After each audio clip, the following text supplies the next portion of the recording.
केबे भाबिचंदी जेतेबेले भी आम उत्तर दिग को मुंड करी शोचे सेतेबेले आमर माँ आमको मना कहीं करती पचारे केवल कहती कि उत्तर दिग को मृत्युर दिग कहुए मृत्युर दिग कहीं देख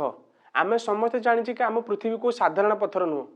पृथ्वी है गोटे विराट बड़ चुंबक चुंबकर थाए दक्षिण मेरु उत्तर मेरु आउ चुंबकर भितर पार्श्व एनर्जी दक्षिण मेरु उत्तर मेरु आड़ को प्रभावित होता है जेहेतु आम देश पृथ्वीर उत्तर दिगरे अच्छी से जदि आम उत्तर दिग को मुंड कर शोचे ताहले पृथ्वीर चुंबकीय शक्ति आम रक्त आयरन बा लुहा को उत्तर दिग को आकर्षित करें जहाँफल आम ब्रेन में रक्तर प्रभाव बढ़ी जाए ब्लड प्रेशर हाई हो जाए आमर निद खराब हो जाए निदर उठा पर आमर मुंड भारी भारी लगे एमती कि ब्रेन हामरेज हबार भी आशंका बढ़ी जाए केवल एथिपाई ही मनुष्यर शव को उत्तर दिग को मुंड कर रखा जाए जदि बाय चांस किसी भी प्राण शक्ति बंची जाइथिबो ताहले पृथ्वीर चुंबकीय शक्ति से प्राण को काढ़ी निए जहाँफल मनुष्य को मुक्ति मिलता है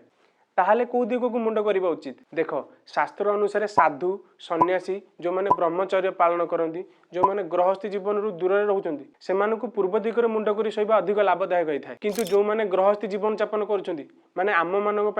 दक्षिण दिगरे मुंड कर शोवा अधिक लाभदायक होता है किंतु जितेबाला आम पाठ पढ़ुचे लेखुचे किंबा किसी भी जिनसर अभ्यास करुचे सेतेबेले जदि आम उत्तर दिगरे मुंड करी करबा ताहले सेटा आम पे अधिक लाभदायक होता है।